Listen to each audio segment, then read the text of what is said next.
E agora, Carlos, mais uma vez com você, eu quero que você nos leve nessa passagem, né, da trajetória do povo judeu ao longo do tempo e do espaço. Estamos aqui para lhe ouvir. Tá bom. Vamos lá. Eu estou no celular, mas eu vou usar o notebook, então pode ser que eu fique olhando para as estrelas, mas não estou olhando para as estrelas, estou olhando Não, para não tem o texto problema, que eu preparei aqui para vocês, tá bom? não tem problema. Então, vamos lá, vamos fazer essa viagem, né? Espero que gostem. Ao final, estarei disponível para responder aquilo que eu consegui, né? Ninguém sabe tudo, então vou responder aquilo que eu consegui responder, tá bom? Então vamos lá, né? Eu vou falar sobre as origens dos judeus sefarditas, as inquisições, as diásporas e o legado judaico no Brasil, tá? Então esse é o tema que eu gostaria de abordar com todos vocês, né? Primeiramente, eu gostaria de falar sobre a destruição do Templo de Jerusalém, né? O Templo de Salomão, que ocorreu ali por volta de 1586. Muitas pessoas pensam assim, o templo foi destruído em 586, antes da Era Comum, e daí, né, os judeus foram levados cativos e tal, ficaram lá no cativeiro por 70 anos. Mais uma curiosidade é que o exílio e a destruição de Jerusalém não ocorreu assim de repente. Houve 4 grandes ondas, né, um cerco que durou 20 anos, começando lá por volta de 1605, e nessas diversas ondas de deportações e tal, é que ocorreu, ao final, em 586, a destruição do Templo de Jerusalém. Tá? Então, é muito importante entender que nessas ondas de exílio, de deportações, é muito provável que muitos judeus fugissem. Não é? Vendo a situação como estava, o que restava, né, era fugir, antes que fosse tarde, né? Então, isso já corrobora o que o profeta Obadias falou lá no capítulo 1, versículo 20. Né? Eu vou ler aqui em 2 traduções das Escrituras Sagradas, para vocês notarem o peso disso aí, tá? Isso, Obadias escreveu lá na época do exílio, ali quando eu estava começando, em 586, né? O exílio lá em Babilônia. Ele disse assim: aos exilados desta fortificação, ao povo de Israel, pertencerá a terra dos cananeus até Sarefá. E os exilados de Jerusalém, que estavam em Sefarade, possuirão as cidades do Negueb. Veja, aos exilados de Jerusalém que estavam em Sefarade. Sefarade era o quê? Era a Espanha, né? A Espanha. O que veio a ser a Espanha no Império Romano, né?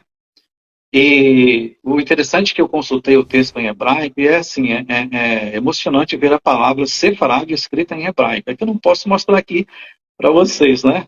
Eu não tenho como reproduzir o material que eu preparei. Mas fala exatamente sefarad. E outra tradução, que é a do João Ferreira de Almeida, diz assim: e os exilados deste exército dos filhos de Israel, que estão entre os cananeus, possuirão até Serapta, e os exilados de Jerusalém, que estão em Sefarad, possuirão as cidades do Negueb, que é o sul do Líbano, ali, onde é Sidom. Então a gente está imaginando assim, olha, no máximo, a gente pode pensar que já em 586, antes da Era Comum, havia judeus na Península Ibérica, naquela área toda que era a Espanha, né? Que pegava não só o que hoje é Portugal e Espanha, mas a parte lá da França, Itália, toda aquela região. Né? Já estavam lá há 2.500, 2.600 anos. Então, essa presença dos judeus na Península Ibérica, ela se estende desde o século VII, século VI, antes da Era Comum, quando as 10 tribos de Israel começaram a se dispersar.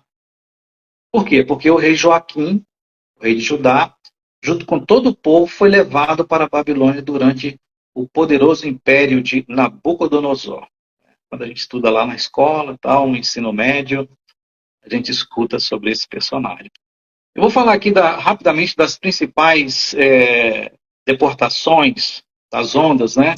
A primeira foi a deportação da realeza e da nobreza com o rei Joaquim, que é também chamado de Jeconias, que foi levado em 597 antes da Era Comum, e mais tarde o rei Zedequias, após a destruição final de Jerusalém, em 586 antes da Era Comum.